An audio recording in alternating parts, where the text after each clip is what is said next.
Welcome to our meeting of June 17th, 2026. This will be our City Council meeting, our Housing Authority meeting, our Finance Authority, and our Natural Gas Financing Authority meeting. I would like to ask our City Attorney to provide details from closed session. Thank you, Mayor. Council met in closed session tonight with the City Attorney's Office to conference about some anticipated litigation pursuant to Government Code Section 54956.9D2. There's significant exposure to litigation for two cases. Council received a report, provided directions to staff, and there is no reportable action. For the record, the meeting adjourned at 5:46 p.m. Thank you very much. I'd like to ask our clerk to please read the roll. Thank you very much. Okay, thank you. We'll start our roll call with Vice Mayor Albert. Here. Councilmember Haldeshell. Here. Councilmember Mendoza. Here. Councilmember Rakucci. Here. And Mayor Bernasconi. Here. Thank you. Thank you. I would like to ask our Police Officer Justin Six if he would please lead us in the Pledge of Allegiance.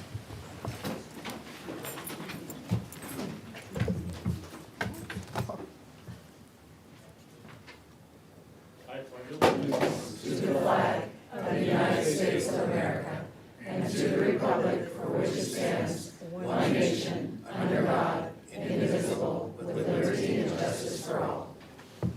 Thank you. I'd like to ask our clerk to please announce our meeting procedures. Great. Thank you, Mayor. Good evening, everyone, and welcome to the joint meeting of our City Council. Agendas are available at the end of the staff table to your left or on our city's website. All comments from the public should be directed to our City Council and not to any member of the public or any staff member. All speakers must speak from the podium as this meeting is being recorded tonight. Please note that due to streaming from a temporary location outside of our normal council chambers, we will experience a brief lapse between one item to the next and when calling for public comment. We look forward to returning to our council chambers next month and appreciate your patience and understanding as we work to ensure a smooth experience while in our temporary location. In addition, if you wish to make a public comment on non-agenda items, members of the public may address the City Council regarding any item that is not listed on tonight's agenda and within the subject matter jurisdiction of the City Council. Public comment is limited to 3 minutes per speaker and a 25-minute segment for the first segment. If the time limitation is reached in the first segment, individuals will have a second opportunity for public comment at the end of the meeting just prior to council comments. The Brown Act does prohibit our City Council from discussing, debating, or taking action on items that are not listed on the agenda. For the items that appear on the agenda, the Brown Act does allow for the public to comment on all items that are listed on tonight's agenda. Speakers will have 5 minutes to provide input that should be relevant to the item being considered tonight. There will be time will be monitored tonight, and once the red light begins to blink at the podium, we ask that the speaker please conclude their comments. The City Council encourages public participation and requests that you please be courteous during the meeting. With that, please consider stating your name for the record, and we want to thank you for your civic participation tonight. Welcome to the City of Roseville. Great, thank you. The first presentation that we have this evening is regarding the Placer County 175th anniversary recognition. We have a presentation that was made by Supervisor Bonnie Gore. Good evening. Good evening. Well, thank you, Mayor Bernasconi. Great to see you all, council members. And I feel like it's homecoming because I walk around, I got to see residents and friends and staff members. And so it's just wonderful to be here. And I sort of like small environment, but it's a little crowded. So I'm sure it'll be really nice to get into your expanded digs. So thank you so much for the opportunity to be here this evening and just do a brief presentation for you all. As Placer County celebrates our 175th anniversary this year, we are taking some time to both reflect on our past and envision our future. And we are so proud to be comprised of communities, towns, and cities which each are very unique. They have their different charm and qualities, but together they make us one Placer. Some of the first settlers, many of whom came here to find gold, remained on this land because of all of the opportunities they enjoyed long after the gold rush. And they laid the foundation, and generations of residents have continued to build upon it. I know that our communities are strong and resilient, and our residents are happy to call this beautiful area home. And Placer County is proud to work with Roseville in serving our residents. And I want to thank all of you for your service and how we are able to work together. For this milestone, we have minted a commemorative coin featuring our 175th emblem, and we would like to share this special coin with thank each you. of the council members and our city manager and city attorney. And it's really just an appreciation for your continued collaboration, engagement, and trust. And while I'm here, I want to invite all of the residents to come join us for the Placer County Fair that is starting next week, June 25th through the 28th at the grounds in Roseville.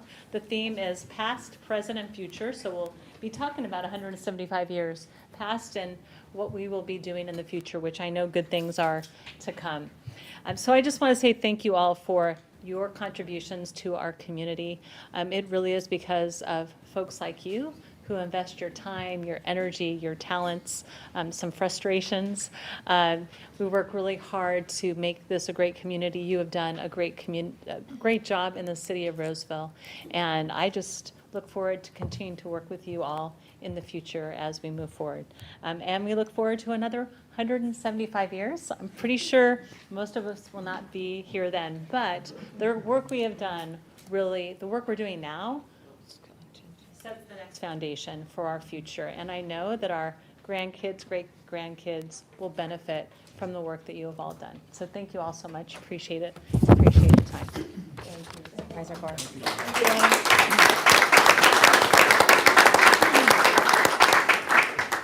Okay, we will now move into public comment. This is the first public comment of the evening. We do have one speaker card. I'll start there. This is for any item that's not on the agenda. We'll start with Rachel. Hi, everyone. My name is Rachel Robel. I'm resident of Roseville, specifically West Roseville. And thank you for the opportunity in allowing me to speak. I'd like to make a statement about the proposed Phillips site in West Roseville. The proposal for the site is about 1 million square feet and includes an innovation center, 662 homes plus retail and medical offices with a rezone to a brand new innovation center tech park created for this project. This would include a substation powering 49 megawatts, up to 30 of which could be used by a potential data center. To put this in perspective, 30 megawatts is 8% of the total city's peak power demand per the Roseville website. The DEIR, or environmental report, says that it will provide power to a future potential data center. And to put these figures to scale, the current largest data center in Roseville is on Foothills Boulevard and is 8 megawatts or 20,000 square feet, which means the proposal for the Phillips site has the ability to power the largest data center in Roseville by 3x megawatts or 10x square feet. Residents are concerned about water. We already live in a drought state. This project would use recycled water, roughly the annual water equivalent to 1,500 homes in Roseville. Residents are concerned about traffic. This location is not close to the freeway, which means that roads like Blue Oaks and other surrounding roads would have lots of traffic. Fundamentally, it's a master planned residential community not meant for an industrial center. West Roseville residents want parks, local post office, maybe another library, or Riley Library is already pretty crowded, coffee shops, or small businesses that directly support the community. West Roseville actually already has kids that have to be bused to East Roseville due to impactment. I encourage utilizing and reserving the land for sites like this to help our local community. In conclusion, understand that an innovation center is important economic for our community, but would ask that we find another location to do so and that the city council members remain close to this project, as I know this residents of West Roseville will. Thank you so much. Is there anyone else for public comment? Now's your time to come forward. Any item that's not on the agenda. Sure. Get mine out of the way real quickly. Good evening, Council. Landon Wolf. I serve as Chief of Staff to County Supervisor Bonnie Gore and Vanna White for the proceedings. But I just wanted to say, a proud Roseville resident, and something I've had in my mind for a little while, is just how clean the city is. And I mean that in that I think it's Cagwin and Dorwood. Mm-hmm. They do a heck of a job on the landscaping. I know you guys are going to get a lot of comments about different things, and they're doing a heck of a job. I drive out of my neighborhood off of Wood Creek Oaks and every morning, and you don't realize, by the time I realize the plants are overgrown, they're already working on it. So anyway, when that contract comes back up, like, go them. So anyway. Thank you, Landon. Anyone else? Go ahead. Walking up there. Hi, how's it going? I don't really have a common plan. I just wanted to appreciate the celebration of this 175th anniversary. I had no idea it was today, but I do kind of want to ask some questions to the public that are watching this. And I wanted to ask those who are watching, how do you guys feel about city planning in general? Do you feel like that you are aware of what's going in next to the houses that you've moved into or have stayed in? Do you guys feel like you know what's going to happen to that lot that's right next to your homes? If you don't feel informed, I can't blame you, but I do recommend taking a look at the city website. If you have any questions about like land that's next to your area that you don't have really any idea of what's going to go over there, sorry, oh my gosh, I'm so nervous. I'm just going to end this public comment, guys. But if you do have any questions about the Phillip Road site and whether or not neighbors do have the power to change what's going to be put there, including having the city exit their contract, you can text me at 916-542-2054. Any questions at all? Thanks, guys. Have a good one. Thank you. Anyone else? Okay, seeing none, we'll close public comment. We'll have one at the end of the meeting as well. We will move into our consent calendar. Thank you. So all items on consent are considered routine in nature and approved by one motion of the City Council. An item may be pulled for further discussion from any member of our City Council, staff, or the public. At this time, we have no request that an item be off consent made by either council members or staff. Is there any member of the public that would like to pull an item from consent calendar for further discussion tonight? Okay, seeing none, Mayor. Tonight, on consent, we're going to have on item 24 and 26, the record will reflect that on both items, Councilmember Halderschelt will recuse himself because of his professional involvement with West Yost and Associates, as well as GEI Consultants. With that, we'll have a motion that the City Council consider consent calendar items 2 through 23, item 25, and items 27 through 57. If I can have a motion to approve? I'll move it. I'll second it. Okay. Okay, we'll have okay, we have a motion on the floor with a second, again, with the record reflecting that on 24 and 26, Councilmember Halderschelt has recused. I'll start roll call with Vice Mayor Elbert. Yes. Councilmember Halderschelt. Yes. Councilmember Mendoza. Yes. Councilmember Rakucci. Yes. And Mayor Bernasconi. Yes. Thank you. Okay, thank you. The next item before us is a board and commission biannual vacancies. Thank you. I'm going to defer this to our presenter tonight, which is Katrina Six from the City Clerk's Office. I'm sorry. Good evening, everyone. Sorry, Katrina, before you start, you made a motion on 2 through 23 and 25 and then 27 through the end of the agenda. Does a motion also need to be made on items 24 and 26? Yeah, it's a majority vote on that. Okay, It's just your so that president. was, okay, gotcha. Thank you. Just want to make sure. All right, wonderful. Good evening, everyone. Good evening, Mayor and Council members. My name is Katrina Six. I am presenting from the City Clerk's Department. Before you tonight, you have the Board and Commission's biannual vacancies. Before you, you also have voting for Economic Development Advisory Committee, the Grants Advisory Commission, an appointment to the Local Sales Tax Citizens Oversight Committee, and voting on the Planning Commission. We received 3 applications. We are going to be appointing 2 members to 2-year terms. EDAC is a 2-year term. That is the abbreviation for Economic Development Advisory Committee, if we use that tonight. There are 2 terms versus the typical 4-year, just to make mention of that. Those terms will expire on June 30th of 2028. Before you received 5 applications for the Grants Advisory Commission. You will be appointing 3 members to 4-year terms. Those terms will expire on June 30th, 2030. We only received one application for the Local Sales Tax Citizens Oversight Committee, so that will be an appointment of Ravi Sharma to a one-year term. We are filling an unscheduled vacancy. We are bringing this forward with everything else just to keep everything consistent, but it is going to fill a unscheduled vacancy, so it is a one-year term expiring 2027. And lastly, we will be voting on the Planning Commission to appoint 3 members to 4-year terms expiring on June 30th, 2030, and you received 7 applications. The recommendation before you tonight is to vote on the Economic Development Advisory Committee, the Grants Advisory Commission, and the Planning Commission, and to appoint 1 member to the Local Sales Tax Citizens Oversight Committee. And that concludes my presentation. We will begin voting. Okay, so prior to voting, do you want to take public comment? Do we need to? Okay. Okay, we will open this up to public comment. Is there anyone tonight who would like to comment on item 58, Board and Commissioned biannual vacancies? Okay, seeing none, we'll move into voting. Start with planning. Sure, so if you can, so we'll start off with the Planning Commission, and you do have that in your green colored. So we'll start off with the 7 applicants. You have a total, again, 7. Please make sure that you vote and send your ballot down to me so I can read them off into the record.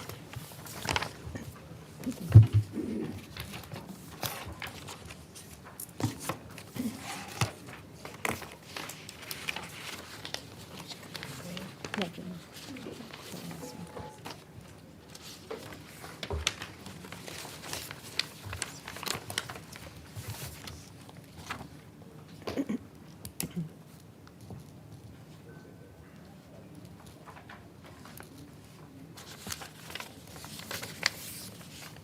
you.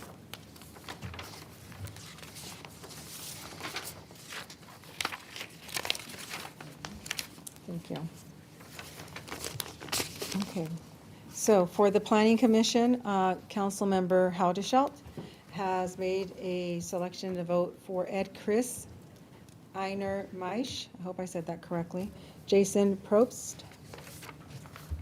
Councilmember Mendoza has made a selection of Sandra Paula Cushing, Ed Chris, Einer Maisch. Councilmember Rakucci has selected Ed Chris, Einer Maisch, and Jason Probst. Vice Mayor Albert has made a selection of Ed Chris, Einer Maisch, and Derek Pell. And last is Mayor Bernasconi with a selection for Ed Chris, Einer Maisch, and Jason Probst. Katrina, can you read off? Absolutely. Thank you. We have 5 votes for Ed Chris, we have 5 votes for Einer Maisch, and we have 3 votes for Jason Probst. Okay. So it looks like the council has made a selection for the 3 to be appointed to the Planning Commission. Thank you. Okay, next we'll start off with our Grants Commission, and that is in the canary color. So please make your selection on your ballot and please send it to me.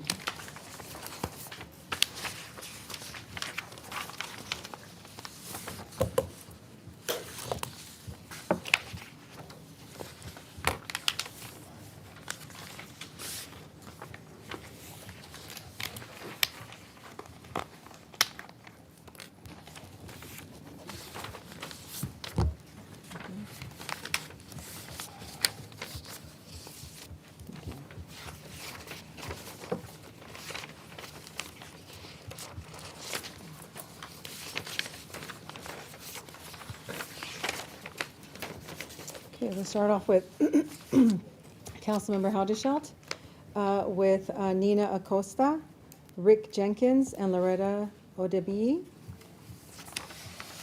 Councilmember Mendoza with Nina Acosta, Rick Jenkins, and Loretta Odebi. Councilmember Rakucci, Nina Acosta, Rick Jenkins, Loretta Odebi, and Vice Mayor Albert, Nina Acosta, Rick Jenkins, and Loretta Odebi, and Mayor Bernasconi, Nina Acosta, Loretta Odebi, and Jim Ratliff. Katrina, would you please read off the votes on that? 5 votes for Nina Acosta. We have 4 votes for Rick Jenkins, and we have 5 votes for Loretta O'B. Thank you. Okay, we will now move on to the economic development, the pink sheet.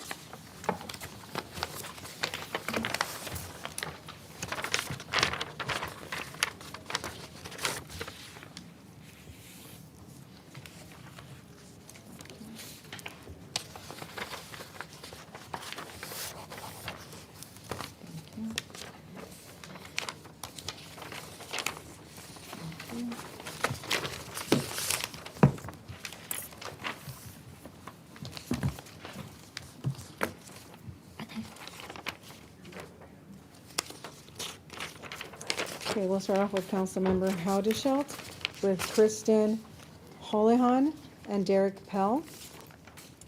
Councilmember Mendoza with Kristen Holihan and Angela Tucci. Councilmember Rakucci, Derek Pell and Angela Tucci. And Vice Mayor Elbert, Kristen Holihan and Derek Pell. And Mayor Bernasconi, Kristen Holihan and Angela Tucci.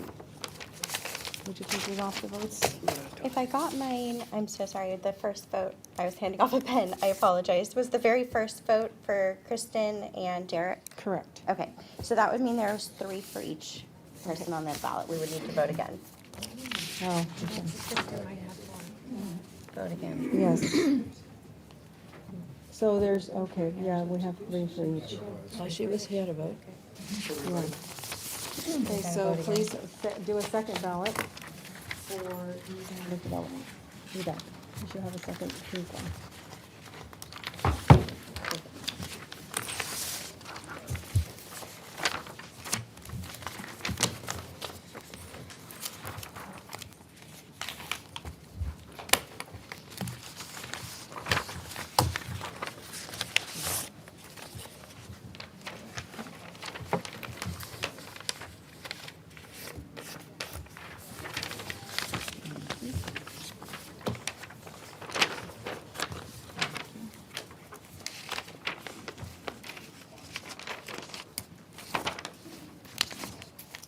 Okay, this is a revote for the EDAC committee. So we'll start off with Councilmember Haudashelt with Kristen Holihan, Derek Pell.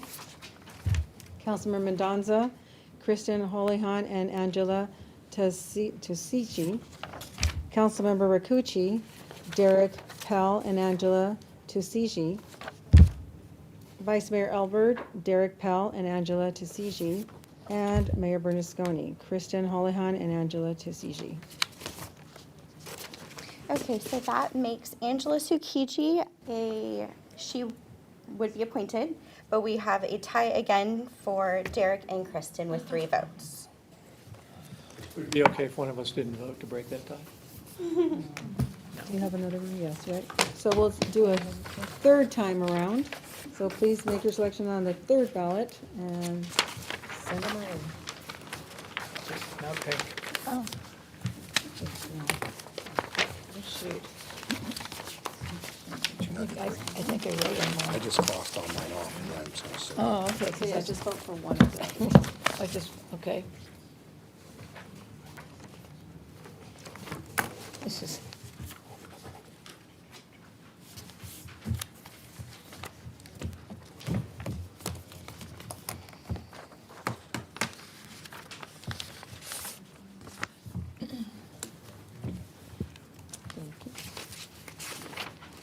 So we'll start with Councilmember Haudashelt. Councilmember Haudashelt has selected Kristen Holihan. Councilmember Mendoza has selected Kristen Holihan. Councilmember Rakucci has selected Derek Pell. Vice Mayor Albert has selected Derek Pell. And Mayor Bernasconi has selected Kristen Holihan. Okay, that would make Kristen Holihan the vote getter. Okay, thank you. Thank you. We need one motion? Yes, and so we've done all that, so I'll provide the motion for the council to vote on. So on item number 58, the city council will consider appointing to the Economic Development Advisory Committee Kristen Holihan and Angela to CEGIC for a term ending June 30th, 2028. We will also consider appointing to the Grants Advisory Commission Nina Acosta, Jim Jenkins, and Loretta Odibiji for a term expiring June 30th, 2030. And also appointing Ravi Sharma to the Local Sales Tax Citizen Oversight Committee to a term expiring June 30th, 2027. And also appointing to the Planning Commission appointing Ed Chris, Einer Maish, and Jason Probst for a term expiring June 30th, 2030. With that, may I please have a motion to approve all the appointments? So moved. Second. Thank you. Okay. What Councilwoman Rakucci said. Thank you. We'll start off with Vice Mayor Alvord. Yes. Councilmember Haldeshell. Yes. Councilor Mendoza. Councilmember Rakucci. Yes. And Mayor Bernstein. Yes. Thank you. Thank you. Thank you, Katrina. All right, our next item before us is the fiscal year 26-27 citywide budget, position allocation schedule, Roseville Housing Authority budget, and Roseville Finance Authority budget. And we'll turn it over to our finance team. Good evening. Good evening, Mayor Bernstein, council members. I'm Scott Pettengill, Finance Director for the city, and joining me tonight is Jackie Rice, our Budget Manager. And tonight, we're going to provide a high-level recap of our fiscal year 27 budget, building on the workshops and department presentations that you've heard of the last several months. And this presentation is intended to kind of bring all the pieces together as you consider adoption of the budget this evening. So for tonight, Jackie will start with an overview of the city's proposed budget for fiscal year 27. And after that, I'm going to walk you through the proposed budgets for the Roseville Housing Authority and the Roseville Finance Authority. And then we'll be available to answer any questions you have. So with that, I'm going to turn off to Jackie. Thank you, Scott. Good evening, Mayor and Council members. I'm Jackie Rice, Budget Manager. I'd like to start with a big picture look at the city's budget process and overall budget before getting into the more detailed sections. We'll begin with a review of the city's year-round budget process, which includes regular updates to council and the community, all leading to tonight's final step.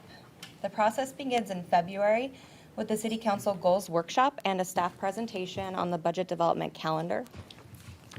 In March, the city manager conducted budget reviews with every department and evaluated all new capital and non-capital project requests submitted by the departments. In April, council approved updates to the city's financial policies, received the Measure B Local Sales Tax Citizens Oversight Committee report, and staff presented an update on the city's long-term liabilities and the status of position vacancies and staff retention efforts. Then in May, staff presented the proposed capital improvement program for the FY27 budget, and the environmental utilities and electric departments presented their proposed budgets. The citywide proposed budget was also released on May 15th, and we held the proposed budget city council workshop on May 27th. The graphic here shows an overview of the annual city budget cycle, highlighting that our budget process doesn't stop after the adoption of this proposed budget tonight, but instead it's a continuous year-round process that includes budget monitoring, reviews, and planning. This year's budget process also focused on awareness and outreach to ensure the public and city staff are informed throughout the process. Along with the proposed FY 26-27 budget, we prepare a 2-page summary of high-level budget information, which we call our budget in brief document. And we do have copies here tonight, if you'd like one here in the back. It's also posted online along with the proposed budget. Additionally, we will produce a budget in brief brochure after the adoption of the budget. We worked with the Public Affairs and Communications Department to make budget information available to the public and staff through various channels, including the city's website. And at the workshop on May 27th, the city manager, finance staff, and general fund department heads presented the proposed budget. On this slide, we've summarized the main priorities that guided development of the FY27 budget. The proposed budget is aligned with the City Council's priorities and the focus areas in the strategic plan. This budget focuses on long-term financial stability, managing labor and operating costs responsibly, and maintaining the essential services our community depends on.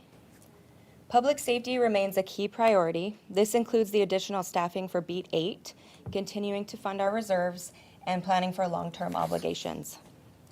We're investing in infrastructure rehabilitation to keep our core city assets in good condition, and we're funding high-priority capital projects that support reliability, growth, and maintaining service levels.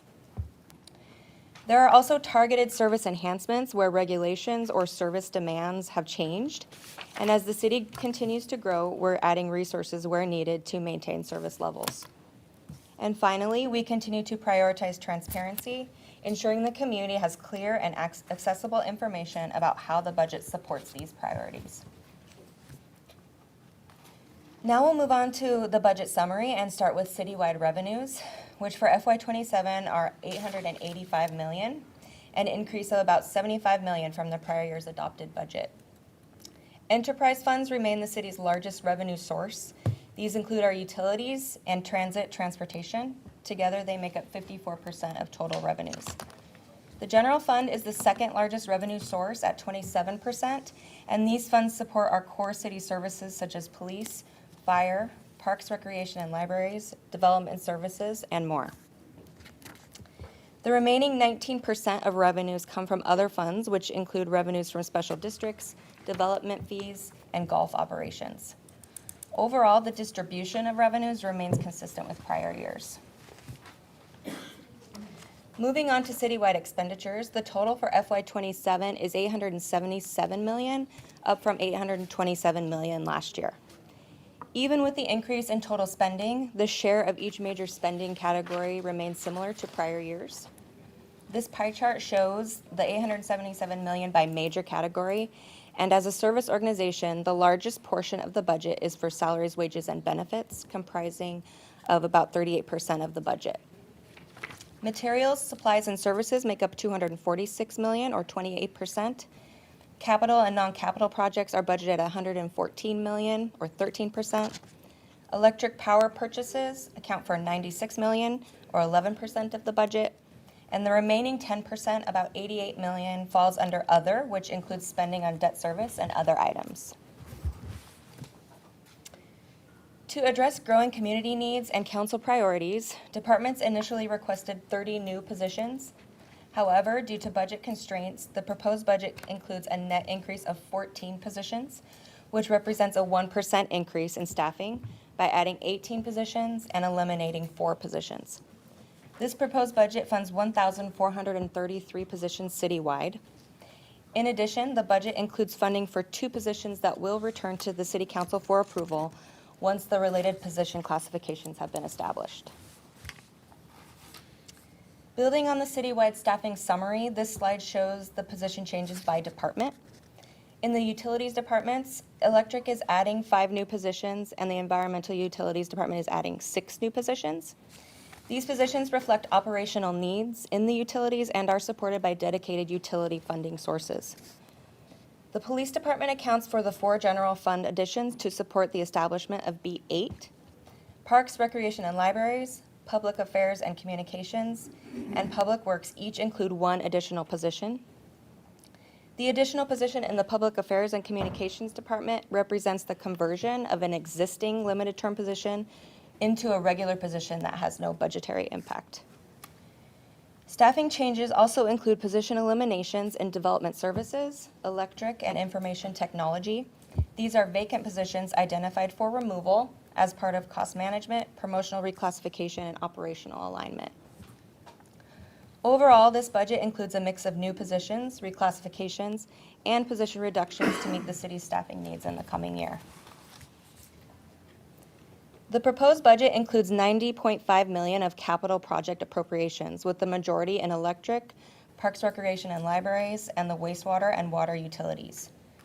Notable projects include Roseville Aquatics Complex renovations, Pistachio Park Phase 2 construction, new electric customer connections, the Holt substation, West Roseville Recycled Water Pump Station improvements, and recycled water reliability pipeline improvements. Staff have also incorporated the department's long-term capital planning in the 5-year CIP included in the budget book, with $619 million in capital spending anticipated in the next 5 years. And now moving on to the general fund budget, where we'll start with revenues. The FY27 general fund operating revenue budget is $258 million. This is a $15 million increase over last year's adopted budget. This pie chart shows the sources of this $258 million. You can see that our major tax revenues, Bradley Burns sales and use tax, Measure B sales tax, and property tax revenue make up nearly 3/4 of our general fund revenue budget. The remaining quarter comes from licenses and permits, the electric franchise fee, charges for service, and other taxes. And now moving on to the general fund operating expenditures. We have $258 million for FY27, and this is an increase of approximately $22 million over the FY26 adopted budget of $236 million. This chart breaks the expenditure budget down by major category, and you can see that the largest portion of general fund expenditures go towards salary, wages, and benefits at 66% of the total. Next is materials, supplies, and services. This category covers the cost of goods and contracted services the city needs to operate. It includes things like fuel, equipment, maintenance, and consultant services. And this category makes up 30% of general fund expenditures. Finally, the remainder of the general fund budget consists of transfers out to other funds, which reflects the movement of resources from the general fund to support other city operations and capital projects, as well as increasing their reserves. This graphic breaks down the $258 million of general fund operating expenditures by department. Over half of the general fund budget is allocated to public safety, underscoring that the budget is aligned with the City Council's public safety priorities. Next is the Parks, Recreations, and Libraries Department at 17%, followed by the General Government Departments, Development Services, and Public Works. And lastly, the other category includes items such as the annexation tax sharing agreement payments to Placer County and transfers to other funds. Before we wrap up the city budget portion of the presentation, I want to touch briefly on the budget ordinance. Along with adopting the annual budget, the council also adopts the ordinance that guides how we manage and administer the budget throughout the year. We're recommending 2 minor updates this year. The first update relates to the Certified Access Specialist, or CAS fee. We recently set up a project to track the revenue and expenditures more efficiently, and this change simply allows the city manager or designee to adjust that budget each year so it matches the actual activity and stays in compliance with government code. The second update allows the city manager or designee to make technical adjustments to fund numbers or other fund attributes as long as there's no change to total appropriations.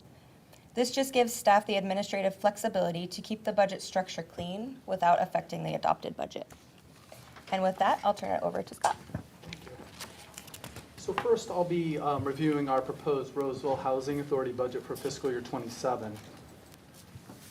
And the Housing Authority's fiscal year 27 budget includes funding for the Housing Choice Voucher Program, which provides rental assistance to lower-income families, seniors, and individuals with disabilities, as well as veterans residing in both Roseville and Rockland.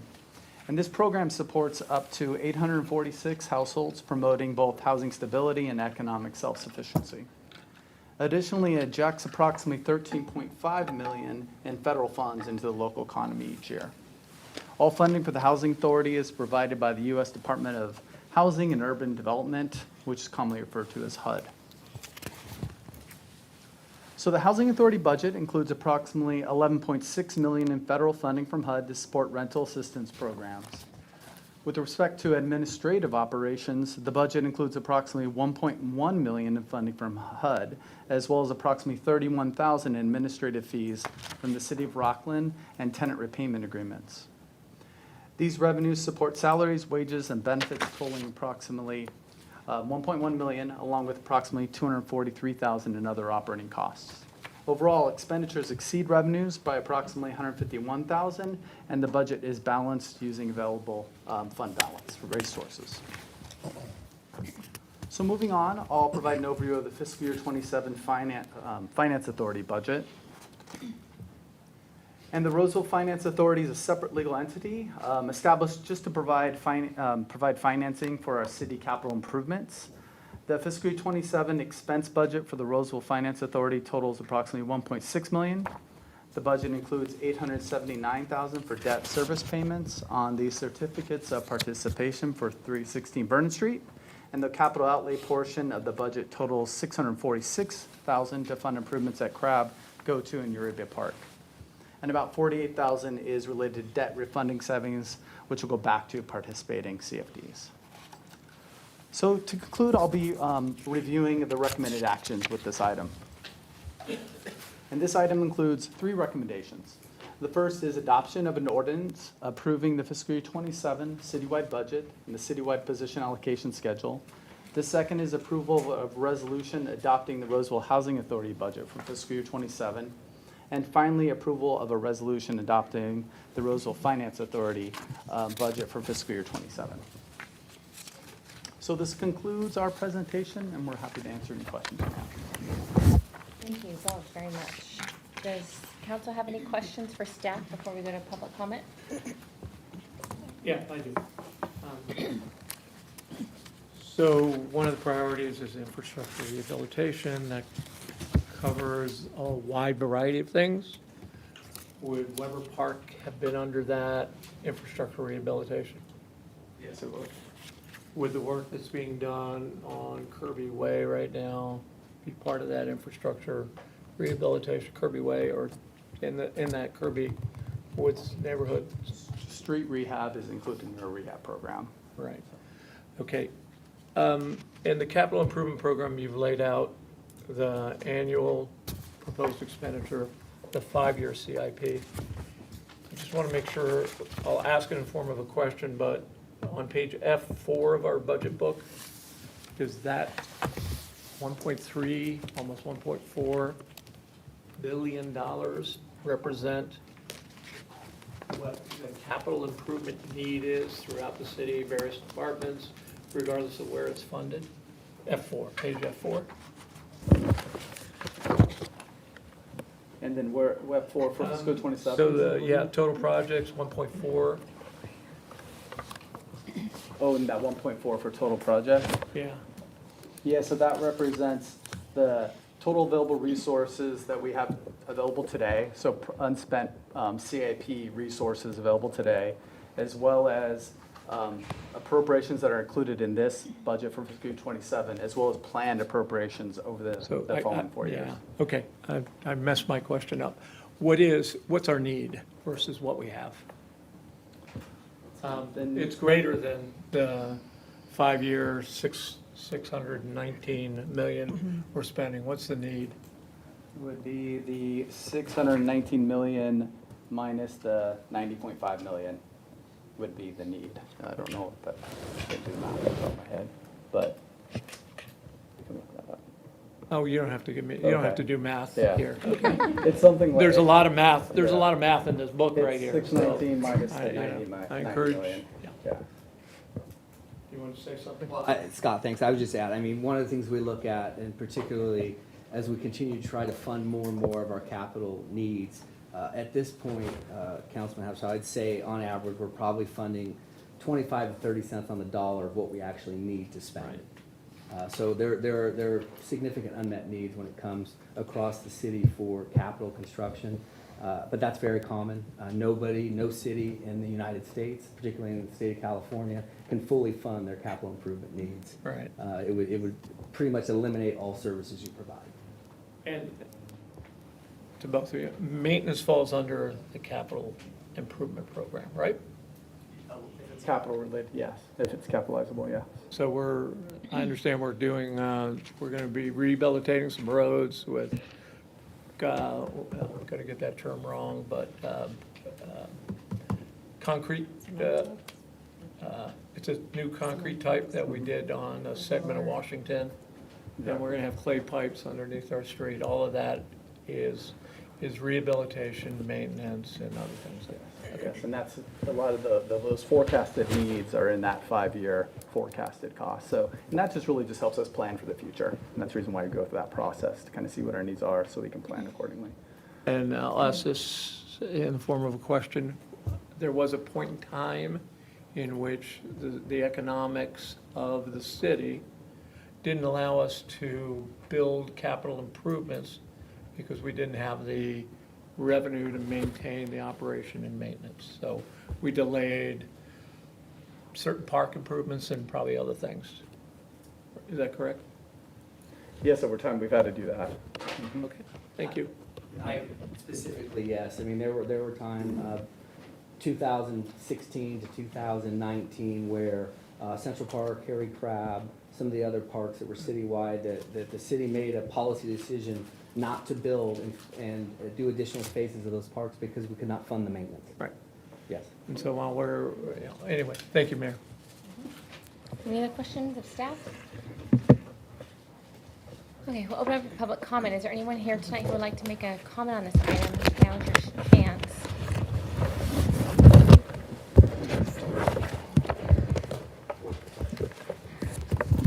Good evening.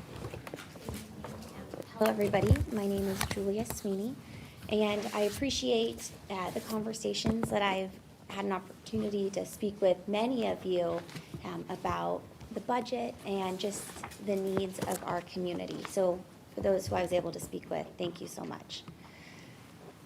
I loved hearing at the beginning the talk about the 175th anniversary of Placer County, because it is really exciting to celebrate the rich history of our area.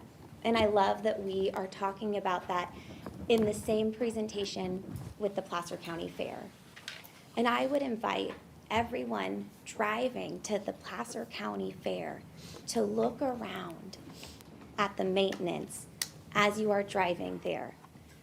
Because I can appreciate Councilmember Howdeschelt's comments about, or questions about, have we in the past made budget decisions to stop spending on new things because we could not afford to take care of what we already had, and that councils at those times made some tough decisions. I would like to encourage people to look at the maintenance of the city as they drive to the Placer County Fair and they celebrate 175 years, to see if we can afford to keep spending on new things at the expense of maintenance. We know that there is a lot to fund in the city. This budget is complex. I know there is a lot in it. But we know, just as people managing our own budgets at home or doing anything, that there are certain things that will hurt your long-term budget more. And deferred maintenance is going to cost you longer. I can't put into my savings at the expense of responding to my check engine light. It's going to cost me more in the long run. I can't use the surplus that comes up in the year when we over budget for a project and then there's a bit left over, so it gets put into some additional money that we have. I can't pad the pension reserve with that money at the expense of funding safe sidewalks, safe and appropriate standard sound walls, tree wells that look like the city of Roseville. So my request today would be that, and I do really appreciate that Councilmember Howdeschelt having a conversation, because that is what I would really love to see in the discussion portion of today. This is on the agenda. You are fully allowed to speak about this. And so many times we have these items come up and there is zero conversation after the public comment. So I would love to hear, how are we handling this problem? Most of our general fund is being spent on staffing. And every time we hear about it, the costs are just going to keep going up. When I looked at the annual comprehensive financial report from 2002 of the general fund, we were putting about $11 million into public works. When you look at the general fund in the annual comprehensive financial report 2025, we are putting about $11 million into public works. So the general fund, that dollar amount for public works, recognizing there's other CIP projects and things going on, but the way that we are prioritizing the general fund, it's not going to our infrastructure. And that, where is it going?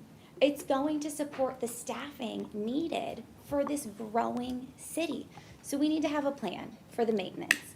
And so I would ask that as part of approving this budget, council make a commitment that a certain percentage of the surplus that has historically come up year after year after year, that the council is willing to dedicate a certain percentage of that now to the maintenance of our older neighborhoods. Because I have heard that there is a potential that we may ask the older neighborhoods to pay for these things. So I would also ask council to confirm whether it is the intent of this council to charge a tax on older neighborhoods to foot the bill for neglect of maintenance. So that's something that I would like to hear in the discussion. Thank you. Thank you. Any other one for public comment on this item?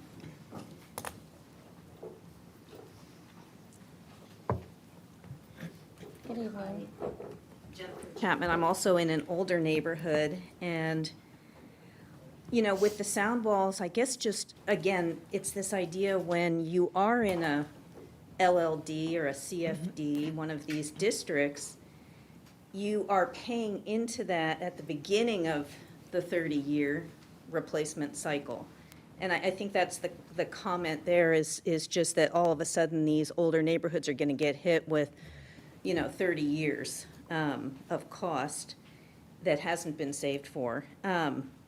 And, you know, just on the sound walls in particular, again, a lot of these are on these major corridors, so it is analogous to the concern that there seems to be consensus about, which is the concern about the old commercial, you know, retail strips, right? We want to beautify them. We want them to, you know, look nice, you know, encourage investment and encourage, you know, consumers and all that. So it's similar, you know, whatever, encouraging, you know, a beautiful drive to the county fair, as kind of the example was just given, or, you know, along Kirby, or, you know, these other corridors.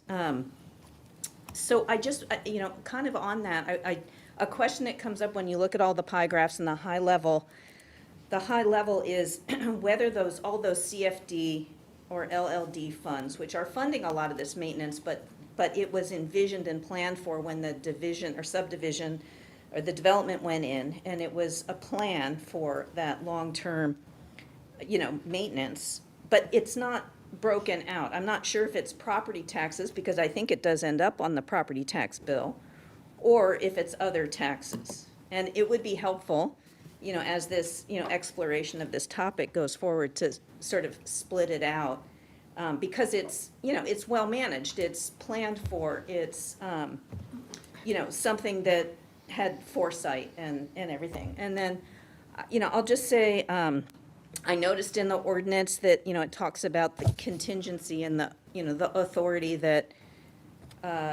you know, the managers ultimately have to, for contingency, which contingency is different than emergency. And so I guess I would invite, you know, clarification about what contingency is, because I think it's $75,000 for any department, and I can't remember if you multiply all the departments. I mean, it's a several $100,000s anyway. And what does contingency mean? Because, you know, contingency is when contracts go over. I mean, contingency is a lot of things. I guess just back to the sound walls, just something to think about, which is kind of a good thought, is that somewhere along the line, people came up with this idea of the good neighbor fence idea. Whatever it is, the law, the idea that if you share a boundary fence, you know, two neighbors are supposed to at least pay half.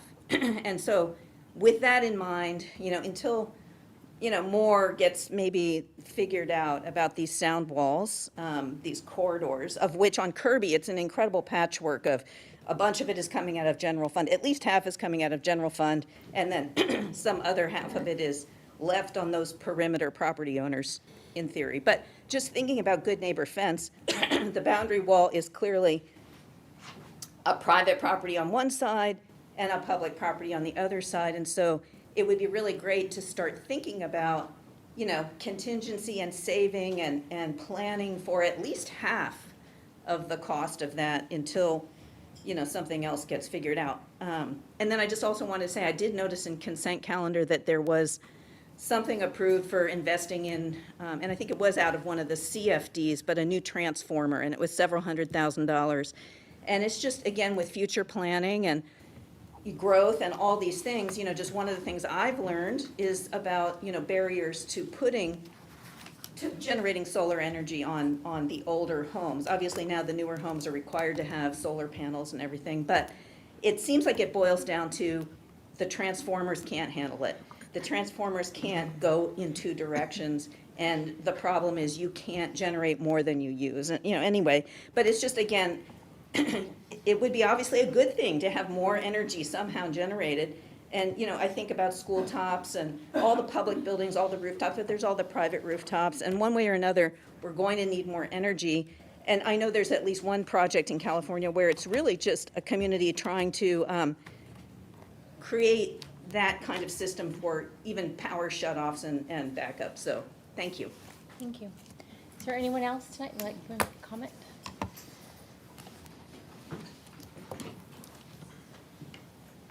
Good evening. My name's Kathleen, and I'd like to just take a quick 30 seconds for the people at home to explain what a CFD is, because when we're talking acronyms, it can be a bit confusing. So a CFD, or rather a Community Facilities District, is a financing mechanism, right? It's simply a tool that allows a city to raise additional revenue for a specific infrastructure or public services. In other words, it answers one question: how do we collect additional money? One point that I think is really important for the public specifically to understand is a CFD is an additional special tax. Most importantly, it is not a replacement for the taxes residents already pay into the general fund. Every Roseville taxpayer pays into the general fund. Some neighborhoods also pay into a CFD. But the question that us residents have been asking for almost a year is not about that. The question we've been asking is, how did we get here, right? Instead, a lot of times we're hearing that the potential could be, here's how we're going to pay for it, which is via a CFD. And really, that's money, how the money really answers the how, which I get that. But we're really looking for accountability, because accountability really answers the why. And accountability isn't even about ownership, it's about understanding why we're in the problem that we're in today. And so, if a CFD is something that's proposed, I would really urge that the council really have us understand why that would be an appropriate solution. It's a financing mechanism that really shouldn't substitute accountability. Again, understanding the problem really so we can have confidence that whatever we're doing, we can ensure that we're solving that problem in the right way, not simply just finding another way to fund it. In a way, I kind of look at it like a CFD, if that's the proposal here. It's like we're looking for another piggy bank. When we're asking residents to put money into a piggy bank number 2, but we haven't been explained why piggy bank number 1, the general fund, isn't the appropriate one, we need to better understand how you get to that. So if the city's position is that, then please show us as the public your financial analysis that supports it. Until the public really can understand why the general fund isn't the appropriate solution here, asking residents to approve another tax is asking them to trust a conclusion without providing the reasoning of how we got there. So anyway, thank you for the time. Thank you. Is there anyone else who would like to make a comment on this item? Please come forward. Okay, seeing none, we'll close public comment. Bring it back to the council. If I might. Mhm. Are we setting aside a percentage of the surplus for maintenance? We kind of look at it by project, and there's a list of the. So, I mean, recognizing that the surplus comes from both enterprise funds and sales tax and property, comes from a variety of sources. And there's general funded parts of the city, there's specific plan and CFD and LLD. And so generally, of our surplus, are we setting aside? It's not a set percentage, but we do have a city council policy to invest an additional $1 million each year into rehab every year. But we do, as part of our year-end process, we review what the surplus funds are in the general fund, and we have recommendations, for the use of that funding, and some of those recommendations are related to rehab. Okay. Thanks. There was a second question that I forgot while I was paying attention to your answer to the first question, so anyway. I know what it was. When we had our capital improvement program presentation by Stephanie that came in, there is like $265,000 or $275,000 that are part of that capital improvement program that are dedicated to maintenance. The question is, with our action tonight, we are directing not only this budget, but the capital improvement program, which contains that. Is that correct? Yes. Okay, thanks. You said $1 million set aside. Is that new in this year's budget? Was that prior years too? Yeah, it's been prior years, but what is it now, to 10 million? Is it 9.4 million in total, and we add $1 million each year, so next year it'll be 10.4 million, for example, and the year after that it'll be 11.4 million. And that kind of reflects our priority that we're investing into general fund rehab. Any questions, comments? Anything else? Well, I appreciate all of the year-round work that goes into setting our budget.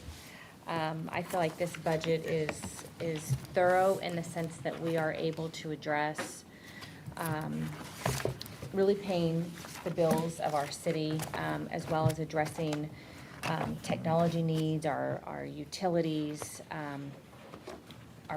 all of our departments that are equally important. I mean, I could name them all, but I would not say that one is more important than the other. I mean, certainly, Parks, Rec, and Library is forward-facing to our community, but even, our infrastructure, our IT is just as important too. So, and especially all the help that we give to, in our housing authority as well, is really critical to our community, so.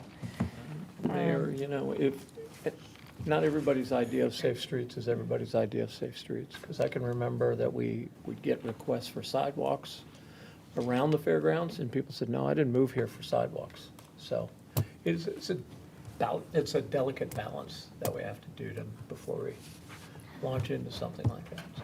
Well, it is a balance. We have, our city is 120 years old, just about, so in neighborhoods of varying ages, so. Okay, does council have any other questions before we're ready for a motion? And the fact that this has a surplus from the year before, something that we're very proud of too, in terms of having a balanced budget with a tiny bit left over as well, that allows us to address projects. Okay, I think we're ready. Okay, thank you. On item number 59, the City Council will consider the recommendation to adopt ordinance number 7083, adopting the annual budget for fiscal year 2026-27, also adopting budget control policies, adopting an appropriations limit, adopting the budget for the successor agency of the Roseville Redevelopment Agency to be effective immediately as an urgency measure, and also adopt Housing Authority Resolution number 6-26, approving the annual budget for fiscal year 26-27, adopt the Finance Authority Resolution number 3-26, adopting the annual budget for the fiscal year 2026-27. And with that, may I please have a motion to approve? Move. Thank you. We have a motion on the floor with a second. We'll start our roll call with Vice Mayor Albert. Yes. Councilmember Haji Schultz. Yes. Councilmember Mendoza. Yes. Councilmember Rakucci. Yes. And Mayor Bernasconi. Yes. Thank you. All right, thank you. All right, the next item before us is item 60, a council discretionary funds. We have a request from the Roseville Community Crime Stoppers. Okay, thank you. So the City Council did receive a request for council discretionary funds in the amount of $1,500 from the Roseville Crime Stoppers in support of their annual 4th of July fun run. This annual event does raise money to support scholarships, coordination efforts with the Roseville PD for their tips and rewards software, and community education on public safety, among other activities that improve the quality of life for Roseville residents. With this concludes my presentation. We do have Ms. Stephanie Hill representing Crime Stoppers in the audience, should the council have any further questions. Okay. I believe it's somebody else. I Is believe Ms. it's Ann Hill? Carpenter. Oh, I'm sorry. Ann is here to represent Crime Stoppers. Come on up.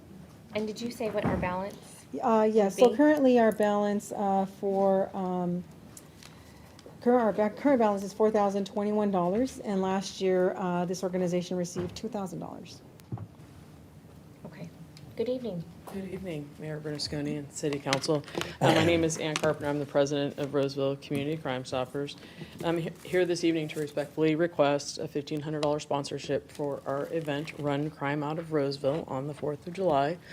The fun run gives Roseville families a chance to enjoy an outdoor activity together, in celebration of the 4th of July, and it happens to coincide with the parade. So you can come out, do a nice 5K, get a great seat for the parade when you get out there early. Our event includes a 5K run walk and a kids' quarter mile where they get to race the chief of police.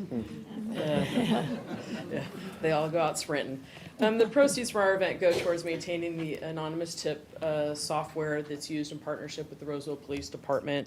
The software allows residents to safely and anonymously report things that they may see in the city that they have questions or concerns about through a mobile application, an online portal, or our number 916-783-STOP. Crime Stoppers also provides a scholarship to a local high school student who's looking to pursue public safety. The city's been a longtime supporter of the Fun Run, and your sponsorship has helped keep this event strong while we continue our mission to support public safety in the city.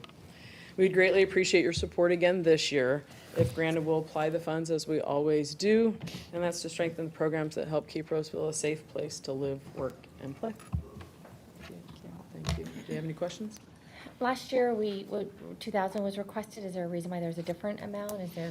We were just trying to keep what was left in the Okay. discretionary, we were keeping that in mind this year. Okay, So, thank you. Yep. And any funds we have left over, this is the last meeting of our fiscal year, so any funding left over does roll over. So before us, we have $1,500. Is there discussion on that amount?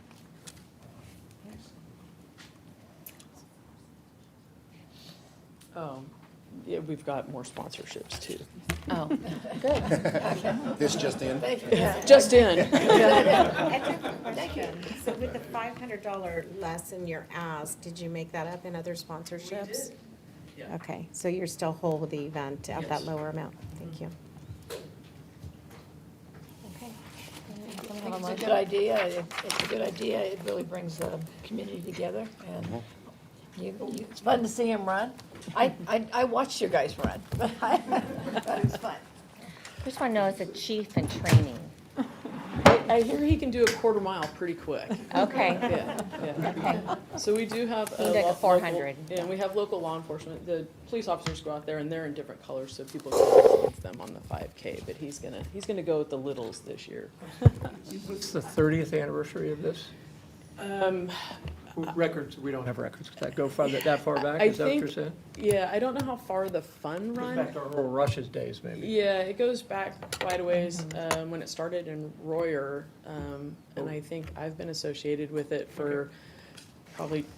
I used to run it. Now I'm putting it Now on. you run it, now you run it. Now I run it. Yeah. with a little help. So. Anyway, sorry, I didn't mean to take us off point. Okay, we're good. So 1,500 is the request. Do we have a motion? I motion. So let me just read the whole Oh, you thing. have to read Yes. the motion? Yes. So on item 60, the city council will consider the recommendation to provide sponsorship to the Roseville Community Crime Stoppers for its annual 4th of July fun run in the amount of $1,500. Can I have a motion to approve? So moved. Thank you. Second. Thank you. We have a motion on the floor with a second. We'll start roll call with Vice Mayor Albert. Yes. Councilmember Haudashelt. Enthusiastically, yes. Councilmember Mendoza. Yes. Councilmember Rakucci. Yes. And Mayor Bernasconi. Yes. Thank you. Thank you. Thank you. Okay, we will move into our public hearing section of our agenda. We have 3 public hearings this evening. The first one is the 2025 Urban Water Management Plan and Water Storage Contingency Plan, public hearing and consideration of adoption. I'll turn it over to our Environmental Utilities Department, and we'll open the public hearing. Thank you. Good evening, council members. I'm Devin Whittington, Assistant Director for the Environmental Utilities Department. Tonight, Joining me is Janice Gainey, who is our principal engineer in the water utility, and also Colleen Vogt with Waterworks Engineering. So this evening, we'll be talking about the urban water management plan, which we bring back to council periodically every 5 years. And this gives us time to forecast and plan for the future. And with that, Janice is going to go into some more details, and then Colleen is going to take the presentation. Thanks, Stephanie. Good evening, everyone. My name is Janice Gainey. I am the principal engineer for the water utility, and I'm bringing to you tonight 2 documents for a public hearing, each separate, as well as recommendations for adoption of these documents.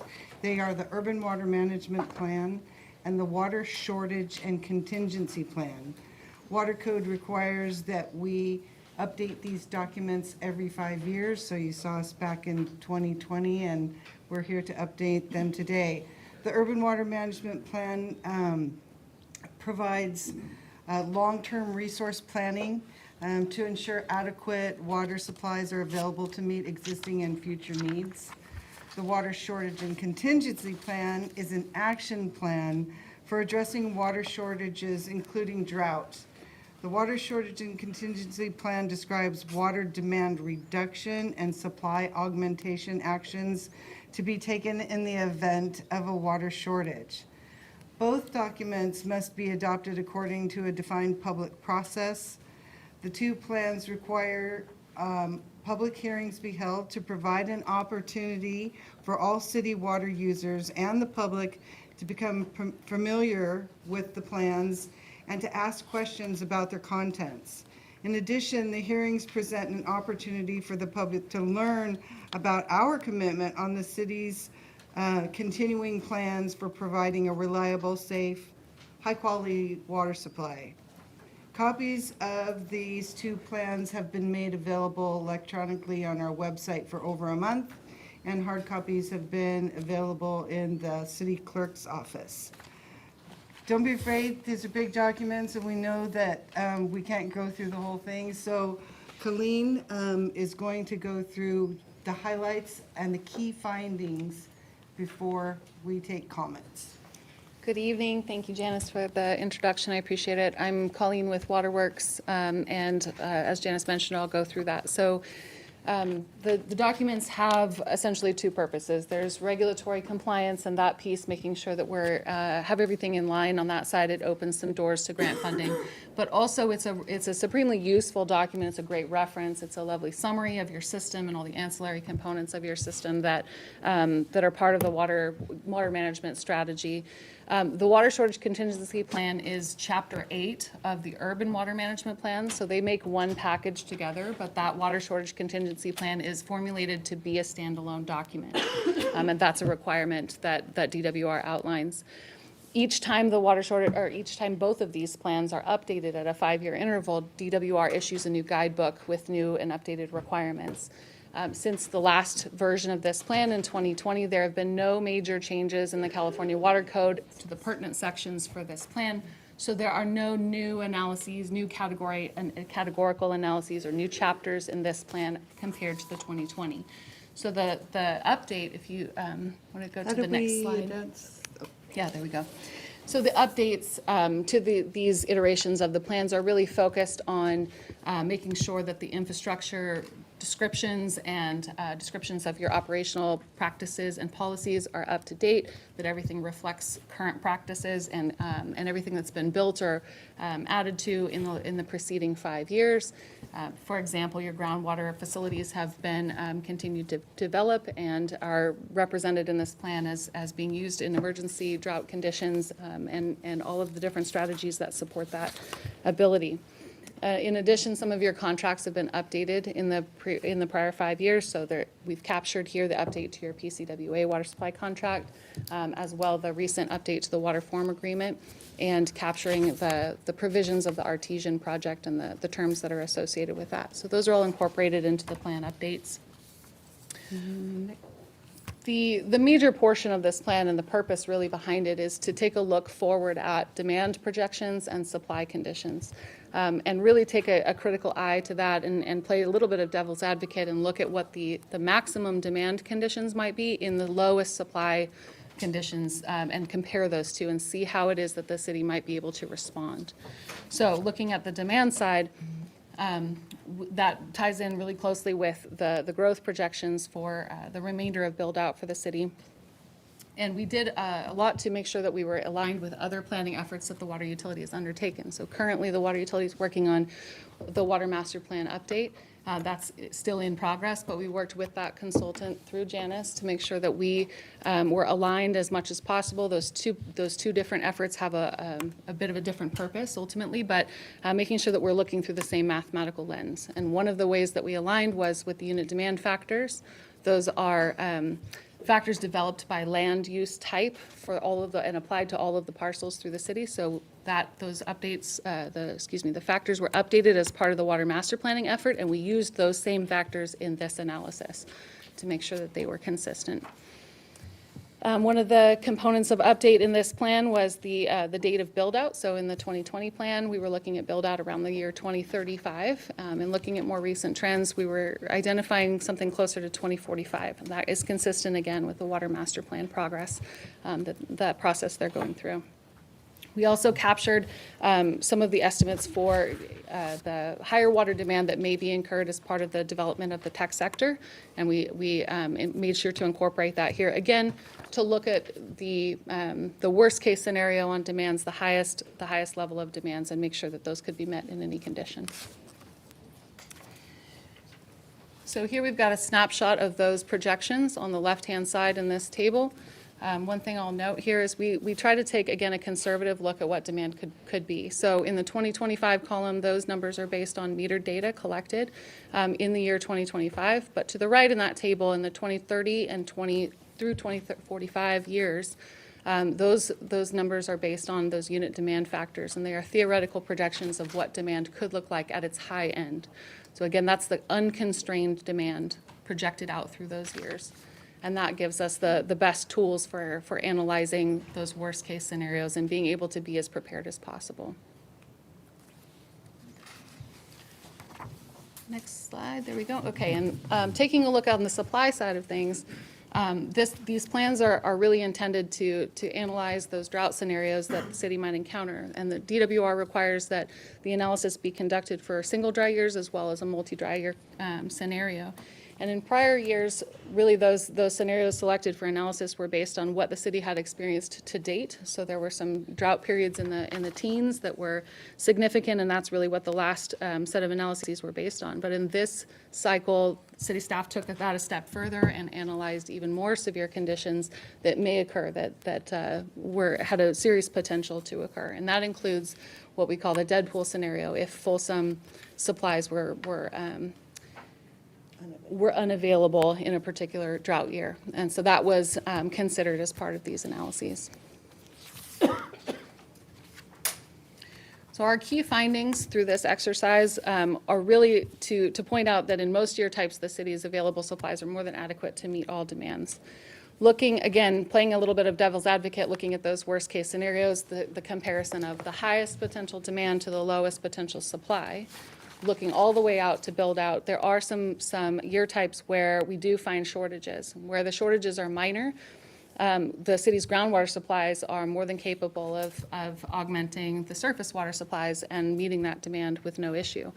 There's also the availability of some emergency treated water supply through an agreement with PCWA, which goes hand in hand with conservation efforts at that same time. So even in the worst case scenario, all the way out at build out, looking at that dead pool condition, you would end up being able to meet the demands with no issue with a combination of the emergency supplies, the groundwater supplies, and very moderate conservation on behalf of the city's water users.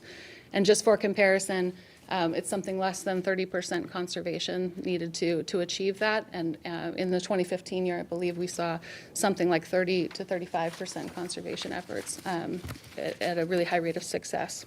So that's something that Roseville has already seen and accomplished. So bottom line is that in all year types, even in the most severe drought scenarios, the city is able to meet demand with those combinations of the tools at your disposal.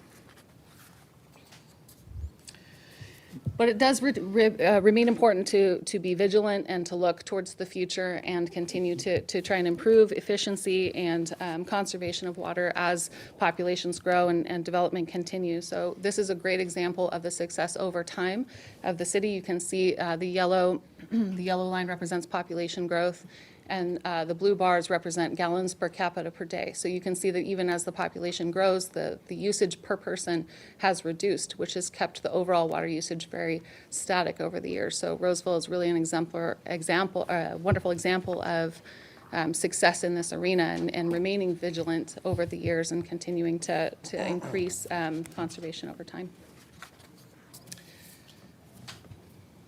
The plans also address all that's being done within the city in the direction of efficiency and regulatory compliance.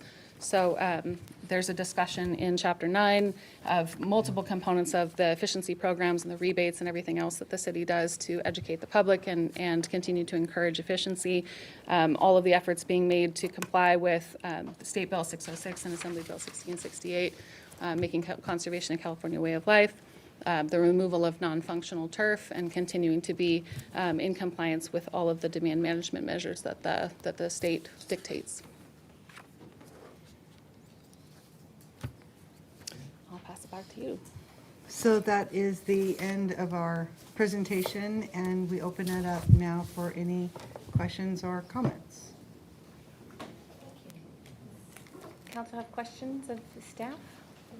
Just a comment. I think we're really doing a lot of things, mainly in the realm of infrastructure to make things run smoothly, because sometimes we have the water, but we just, we're at a different levels and we can't use it effectively. So the fact that we have water contracts with Placer County Water Agency, and we have water contracts with the federal government also. But we're working on putting, instead of one straw in Folsom Lake or Folsom Reservoir, we can put it in another spot where we can be able to get the water effectively. But I was here when we did have, looking at the Folsom Reservoir and wondering if we have to put a barge or something inside the water to pump the water out of the facility. And we didn't have to go that way.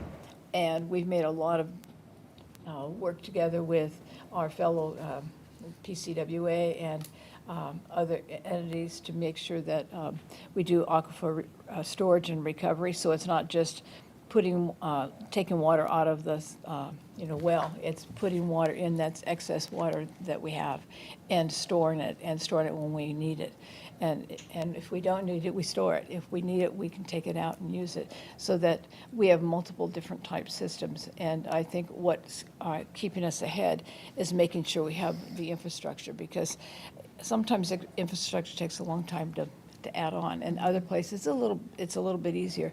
But you're starting to see real major plans of working closely with PCWA, where we can even get water in a different area for the water. We have contracts with them. So it's good to have these 5 years checkups and making sure of what works and what can we work better. But so some of it when we're changing, and we use less water, and we do our landscaping a little bit differently, and all that makes a difference. So I think what we do in our water system and how we work with our fellow neighbors to make sure that we're all in a good place for our community. So thank you for the good. And just as a side note, I don't know if you were aware of this, that we have been doing a major groundwater recharge event. Yeah. For the first time ever, the city has been recharging all of its wells at once. We started in December. We had a great water year, and we were able to recharge about 10 million gallons a day. And to date, we've recharged over 5,000 acre feet of water into our aquifer this year. Yeah. What is the status of our wells? What is our count? And I know we have some under construction. We have 7 wells, 6 of which are capable of doing injection, so they're considered aquifer storage and recovery. We have 2 more that are in construction right now. They are planning the startup and testing phases, so we anticipate those being online in about August. And then we have 2 more in the plans. We are finalizing our site selection for those. So 6, 7, 8, 9, 10 will be the plan very soon. Great, thank you. Mayor, I had two quick questions. On slide 8, remaining diligent, success proven over time. Is that per capita water use indoors and outdoors? Total. Is it both? It's total. Right, and then the follow-up question is indoor use versus outdoor use, which is, I mean, I guess it depends on which part of the city you're in and how large your lot is, right? But is it typically outdoor use is more, or is it indoor use is more? I don't really know the answer. I do know that there's, it's a little bit complicated to get that data because we only have 1 water meter per service connection. So it's Thank you. unless we start splitting and having a separate meter, that's going to be a challenge to. And then on slide 3, the Artesian project and grant, is that the name of River Arc? No, that is not. That is the American River Ecosystem. Oh, okay, you can stop there. Okay. Yeah. It's very long to get to Artesian. I was, yeah. But, So it's a water form project. through the Regional Water Authority, DWR gave a grant that they administered to us and other agencies. We received a grant of just over $8 million to help support our building of these 2 wells that are currently under construction. In return for that, we have committed to foregoing 4,600 some odd acre feet a year in a call year when they say it's a drought. We need you, Roseville, to curtail your demand from Folsom so we can send it to other places. And that's why we've been pushing so hard on our recharge program, because that's where that makeup water would come from in a drought call year for that grant. Yeah, and I'll just make a very quick comment. Not only is the time for infrastructure, but the time for permitting for these aquifer storage and recovery is equally as long and torturous to go through the Regional Water Quality Control Board. And Roseville, since the late 90s, so over a quarter century, close to 30 years, has been on as a leading innovator in aquifer storage and recovery. So, thank you, Mayor. All right, are we all done? There was a slide in there that talked about the considerations, and I saw emerging tech and data, because I know that manufacturing is changing, and that is one of the concerns that comes up, is how will that impact our water supply? So I wondered if you had any comments to that for the public that might be worried about how that impacts water. Yes, we did hear that public comment earlier. And what our strategy was in doing the urban water management plan is to, you remember Colleen was talking about unit demand factors, where we say every parcel has a demand attached to it based on residential, high density, low density. What we did was we anticipated up to 4 small to medium data centers. We don't know what the technology is going to be for the use of water at these data centers in the future. There are different technologies that people can use that would cut down on the cooling water supply. But we wanted to put something in our look ahead for future demands so that we would be attractive to economic development and bringing industry into the city. So it's just kind of a ballpark number that we've put in at this point. And you wanted to add to that, Devin? Yeah, and I'd also like to mention, we're currently looking at recycled water assets because especially something that uses recycled water during the winter time is actually a benefit for our system, because then we don't actually discharge into the creeks. So or we discharge less into the creeks, I should say. So we're kind of looking at this multifacetedly from a whole entire water supply portfolio, both recycled and potable water. Right. Which recycled water is not part of this, but. Correct. Correct. Your question, really quickly. Are there any areas of the city that have riparian water rights? I do not think so. I don't believe so. I don't believe so. I don't Just believe water so either. I contracts. just want to make, because I think there is there's a belief that if you're next to a body of water, you can take that body of water, and that's not the case. No. And then there's beneficial uses, and as part of any data center, they would have to demonstrate once through cooling, which is a beneficial use, is protective of, once they discharge that it's protective of water quality. Thank you, Mayor. Sorry about that No, okay. extended comment. Okay, let's open it up to public comment. Is there anyone here tonight who would like to comment on this item? Now is your time to come forward. Okay, seeing none, we'll close public comment. I'll close the public hearing. Unless the council has any additional questions, we'll have a clerk read the motion. Okay. Seeing none, we'll start on item number 61. So on item 61, the City Council will consider the recommendation to adopt Resolution 26-238, adopting the Urban Water Management Plan and authorizing staff to submit to the California Department of Water Resources. And B, adopt Resolution number 26-239, adopting the Water Shortage Contingency Plan and authorizing staff to submit to the California Department of Water Resources. With that, can I please have a motion to I'll approve? move that item. Thank you. Did you close the public hearing? All right, thank you. We have a motion on the floor with a second. We'll start a roll call with with Councilmember Haldeshelt. Yes. Thank you. And with Councilmember Mendoza. Yes. Councilmember Cucci. Oh, she stepped out. Okay, Vice Mayor Albert. Yes. And Mayor Bernasconi. Yes. Thank you. All right, thank you. All right, the next public hearing we have is zoning and subdivision ordinance, Roseville Municipal Code update. So I'll open the public hearing and invite our development services or planning staff to make the presentation.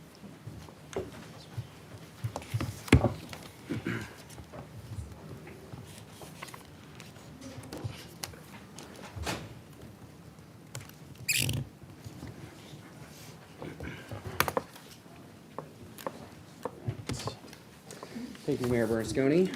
Eric Singer with the Planning Division. And Lauren Hawker, Planning Manager. Tonight we'll be discussing the proposed zoning and subdivision ordinance update for 2026. So as you know, staff annually reviews the zoning ordinance and subdivision ordinance to ensure consistency with state legislation that's been passed in the previous year. We'll be doing a brief overview of the proposed amendments, but the staff report goes over all of them in greater detail.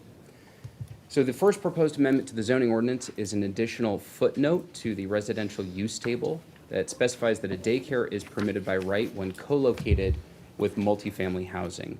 And that's defined as operating within or on the same grounds. The second proposed amendment is to another existing footnote in the commercial use table. Currently, a residential use is conditionally permitted in a commercial zone if there are units allocated to that parcel within the specific plan. This amendment would add the language specific plan or master plan, and this is simply to address the unique circumstance of the Campus Oaks master plan area. We just want to ensure consistency across all commercial areas of the city, so a very small cleanup item. Within this section, we've also been asked by the California Department of Housing and Community Development, or HCD, to explicitly state that the multifamily housing that is already allowed by right within the regional commercial zoning designation must have a minimum density of 25 units per acre. That is the existing condition. They just wanted us to state it explicitly. The last update to the zoning ordinance is regarding the density bonus section of the code. This is done nearly every year in response to state legislation that's been passed. This year's changes are the state's attempt to prevent developers from using affordable housing incentives for hotels or excessive commercial development.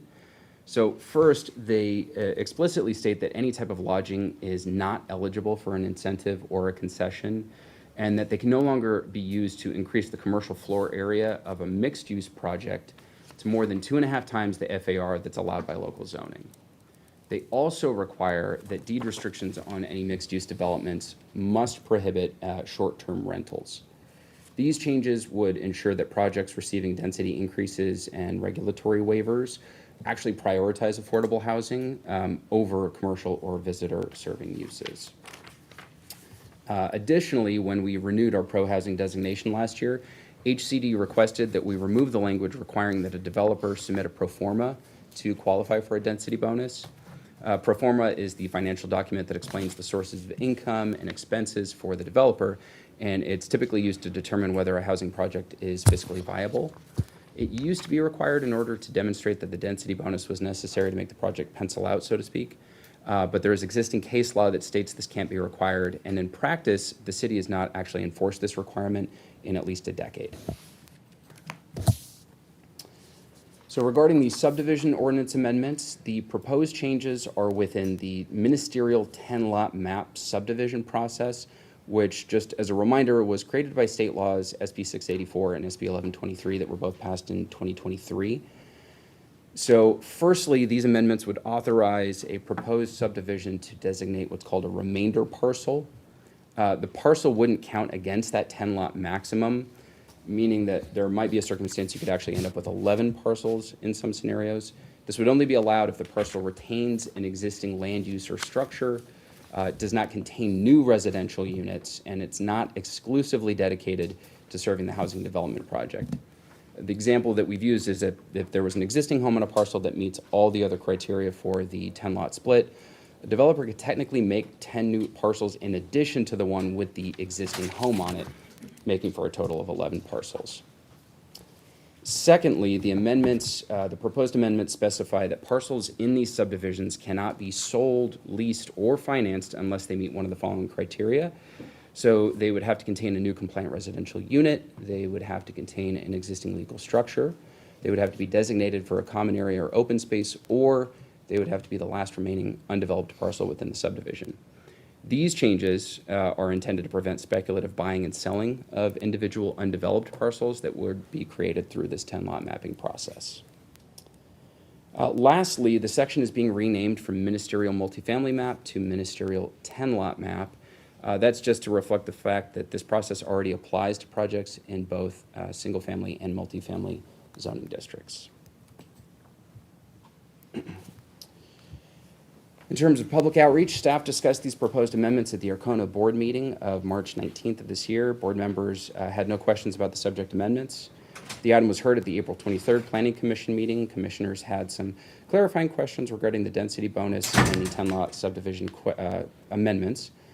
And consistent with noticing requirements for a citywide project, a public hearing notice was published in the Press Tribune, posted on the Arcona website. To date, no additional comments or concerns have been received. In terms of the environmental review, the project is exempt from CEQA pursuant to CEQA Guideline 5161B3. It's a policy and procedure making activity. It's not a project that would result in physical environmental impacts. So in conclusion, staff finds that the proposed amendments are consistent with the public interest, health, safety, and welfare of the city and with the general plan, and these are the Planning Commission's recommended actions. Thank you, and I'm available to answer any questions. Great, thank you. Thank you, Eric. Any questions of staff before we go to public comment? Thank you. Okay, great, we'll open this up to public comment. Is there anyone here tonight that would like to speak to this item? Okay, we'll close public comment. Close the public hearing. Does staff or council have any further deliberations before we have a motion? All right, I think we're ready. Okay, thank you. On item number 62, the City Council will consider the recommendation to introduce the first reading an ordinance amending Chapter 18.05 of the Roseville Municipal Code regarding ministerial multifamily maps, and introduce for first reading an ordinance amending Section 19.10.020 of Chapter 19.10, Section 19.12.020 of Chapter 19.12, and Chapter 19.28 of Title 19 of the Roseville Municipal Code regarding residential zone permitted uses types, commercial zone permitted use types, and density bonus regulations. With that, may I please have a motion to approve? I'll move that. Thank you. We have a motion on the floor with a second. We'll start a roll call with Vice Mayor Albert. Yes. Councilmember Haldeshelt. Yes. Councilmember Mendoza. Yep. Councilmember Rakucci. Yes. And Mayor Bernasconi. Yes. Thank you. Thank you. Thank you, council. Thank you. Okay, we have our last hearing for the evening. It's item 63, WB 30, Phase 1, Senior Affordable Housing Rental Project Fee Deferral and Government Financing Agreement. We'll hear from our Economic Development team, and I'll open the public hearing, and you're on. Yeah, well, good evening, and Hello, Mayor Bernasconi, members of the council. I'm Wayne Wiley, Economic Development Manager, and with me tonight we have Gina McCall, our Economic Development Analyst, and she will be giving the presentation on the fee deferral and government financing agreement. That being said, I do want to note that although this is a rather routine item, it is an important economic development incentive, and so we're happy to be here tonight, and I'll turn it over to Gina. Okay. Thank you very much. Again, good evening, and I'm Gina McCall. Tonight, I'll be presenting on the Sierra Vista Specific Plan WB30 Senior Affordable Housing Fee Deferral Request and Government Financing Agreement, as Wayne mentioned. So, the city offers a fee deferral program through the Economic Development Department as an incentive to facilitate new development. In this case, there are 3 requests, the first being for the extended fee deferral process, which allows certain city-controlled fees to be deferred beyond the building permit occupancy. The second request is for the traditional fee deferral of the parks fees to building permit occupancy. And finally, approval of a government financing agreement to allow the city manager to execute all associated necessary documents. The WB30 project includes 355 affordable apartment units and a clubhouse within 6 buildings plus on-site amenities. The project has received planning entitlement approval and building permits and is in review, the development impact fees have been assessed. The developer did submit a request to defer certain city-controlled fees for the total project, which would be approximately $4.2 million. The developer has since broken the project into phases. Phase 1 is 225 units plus the clubhouse building as shown on the site plan on the screen. The request before you tonight is just for Phase 1 only. The request for deferral was for the extended fee deferral process, which, as mentioned, allows certain city controls fees to be deferred beyond building permit occupancy. The WB30 Senior Affordable Housing Project qualified for this extended fee deferral option as it's a 100% affordable housing project. As outlined in the report, the total eligible fees for deferral for Phase 1 of the project totals approximately $2.7 million. The request is to allow these fees to be deferred for a maximum of 1 year past issuance of a certificate of occupancy or 3 years past issuance of the first building permit, whichever is earlier. The list of fees eligible for deferral has been vetted by the applicable city departments, and only those determined to have no impact to the budget have been included. In an effort to cover lost interest resulting from the fee deferral, there is an interest charge of current market rate, which is currently at 5%. That will be paid upon payment of the deferred fees. Additionally, administrative processing fee will also be charged per building permit to cover staff time of processing and tracking this request. The promissory note is signed by the developer to acknowledge their commitment to meeting up the obligations for payment of fees and securing a deed of trust. To memorialize the developer's commitment to meet the obligations outlined in the promissory note, a government financing agreement has been prepared.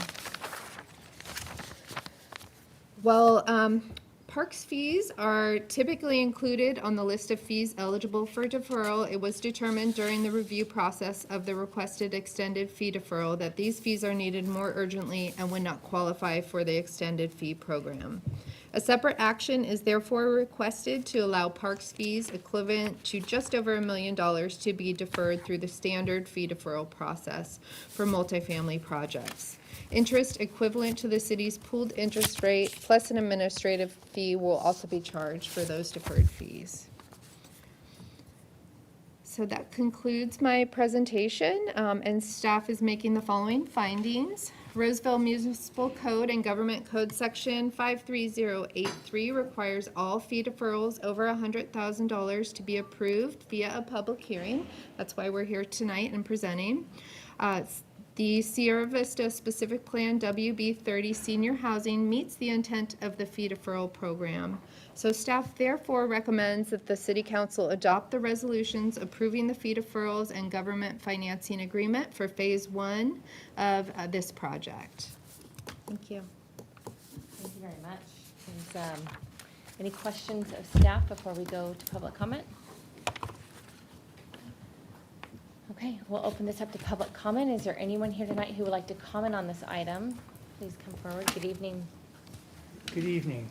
I'm Scott Cannell, and although I live in the suburbs of Chicago, when I am in Roseville, I live in an apartment at the Campus Oaks Apartments, which I built. And I'm the developer of this project, and I want to thank the city because you are making this project possible by what you are doing tonight. And what I want to point out to everyone watching is this is the second project, to our knowledge, in the entire state of California providing affordable housing to seniors at 80% of area median income or less, meaning low-income seniors. The first project is going to be completed in the next 8 weeks, and it's located 0.4 of a mile away down on Santucci, and it is actually the second phase of this on a site known as WB 32, but the second phase is being built before the first phase because it was a little bit smaller. It's 192 units. We already have 165 interested applicants, so the demand is enormous. The need is enormous. And because of what you're doing tonight, it's making it possible for us to provide this housing and maintain this housing for the next 35 to 55 years or longer as affordable housing. It's just so important to the city, it's so important to the state. And again, I develop, as some of you know, all around the state. We're doing very large projects in Morgan Hill, in Gilroy, and in Hollister, but no one is like your development staff here. You have the best, most sophisticated staff, I suspect, in the entire state. So I want to compliment your staff. We've been working with Wayne and Gina, my gosh, for 9 years now, and we look forward to working with you for another 20. So thank you very much. Thank you for your comment. Anyone else would like to comment on this item? Okay, seeing none, we'll close public comment. Bring it back to the council. If there are further deliberation, comments? No. Yes, close the public hearing. Thank you. I did that. Okay, I think we're ready. Thank you. So on item number 63, the City Council will consider the recommendation to adopt resolution number 26-252, approving a fee deferral for the WB 30 Phase 1 Senior Affordable Housing Project, and adopt resolution 26-253, approving the park development impact fee deferrals for the WB 30 Phase 1 Senior Affordable Housing Project, and adopt resolution 26-254, approving a government financing agreement by and between the City of Roseville and Pine Island Apartments, LLC, and authorizing the city manager to execute it and all necessary documents to effectuate its purpose on behalf of the City of Roseville. With that, may I please have a motion to approve? Thank you. Can I get a second? Second. Thank you. We have a motion on the floor with a second. We'll start a roll call with Vice Mayor Elbert. Yes. Councilmember Halderschelt. Yes. Councilmember Mendoza. Yes. Councilmember Rakucci. Yes. And Mayor Bernasconi. Yes, thank you. Okay, we have our last public comment. Is there anyone here tonight who would like to make a comment on any item that's not on the agenda? Now's your time. All right. Seeing none, I'll close public comment and finish off with any reports or information, comments from our staff. Any? I have nothing, thank you. No further comments, Mayor, thank you. Okay. Any comments from council members before we go? You gonna start? Someone say something? I'll start off. I've got a few things. Okay. Had the opportunity last week to attend the PCWA retreat up at Hellhole Reservoir. The topic of it was the future of water for the next 75 years. It was a great discussion. A lot of regional leaders were there, and a lot of good discussions about usage, storage, and supply over the next 75 years. So good to have people in a room talking about the future of water beyond just election cycles. So that was a really good event. Tomorrow, I'll be attending the Placer Economic Development meeting. We have our law and regulatory meeting in the morning. I'll be attending the grand opening of By Cebu Filipino restaurant tomorrow afternoon. And I want to welcome, we have 2 new canines that joined our police department, Canine Eldar and Canine Grim. So I want to welcome them to the force, even though they aren't here, and they don't even know I'm acknowledging them. And also want to welcome one of our new officers, Dalton Soros, who joined our department, I believe, beginning of this week. And just want to end with a happy Father's Day to all the fathers out there a little early, since I won't be here on Sunday. That's all I have, Mayor. Thank you. Well, I won't be in this room, but we can still get together. Thank you, Mayor. All right. Yeah, I just have a couple things. First of all, I want to say congratulations to all the graduates, whether you're a high school graduate, junior high, college, you know, this is a special time in your life. I had one senior boy at 18-year-old, but at 12 Bridges High School, I got to watch to graduate. So it's one of the babies, so it was good to see him. And had the opportunity, along with Mayor Bernasconi, that we saw Sunrose Apartments here in Roseville, which used to be hotel stay, turned into apartments, and apartments that work to 82 of them that help get people off their feet and into housing. But more than that, it's an area where it's compassion with accountability, so people can be there, but they pay part of their money for the rent. They have to sign certain requirements that they actually have to do, and certain classes they take. But it also offers multiple programs for alcohol, drug abuse, mental health, jobs, helps them with jobs and other things. And it was just nice seeing something like that when these people are really getting actually see some results. And so this was a nice thing to have occur here. And let me see what I was going to say. One other thing, the city of Roseville belongs to Northern California Power Association, and we work with them, and it helps us to be able to have more affordable and energy. But what's new with them is they have a new general manager now. We had Randy Howard for 12 years, a very good general manager, and he retired. And now we have Tony Zimmer, and Tony Zimmer actually has worked for NCPA over 25 years. And so he's now taken, and he was an assistant general manager, and now he'll be the manager. And he's really dynamic and will lead us the next many years to come, and for our electric utilities in California. So see that as a real good thing. And that's all I have to say. Well, you worked a long time on that interview process, as Yeah, one of your committees. Yeah, it was interesting because we actually went out of state and looked all over, wanted to make sure that, we're picking, this is a real important position, and want to make sure that we're doing it correctly. And what it did is one of our own here, and was one of the shining stars that, but you have to see everybody, and they were all people are good in different things, but you have to see what is good for what are the needs for that organization. And so I was pleased. Well, thank you for that. Thank you.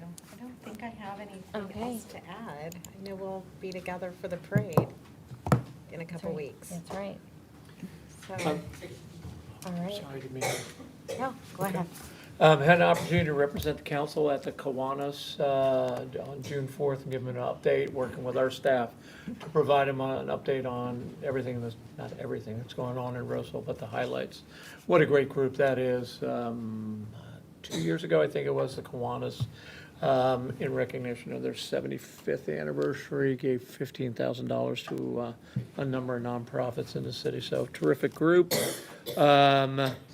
I represent the city on the Western Placer Waste Management Authority Board. Last week, we adopted our budget, and there's no tipping fee increase.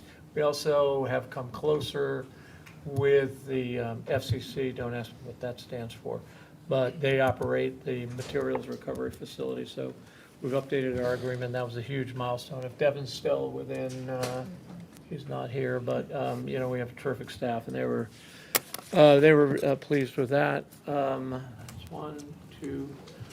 Today, I serve on the Placer County Transportation Planning Agency, and I chair the Capital Quarter Joint Powers Authority, which is made up of BART board members, Valley Transit, a variety of things. Today we met in Oakland, And while it was great that Kyle Grandinger with Caltrans, Department of Rail and Transit gave us a presentation, the real news was that they have now what they call Tap to Ride, which is seamless, so you don't have to buy a ticket. You can just get on the train, tap it.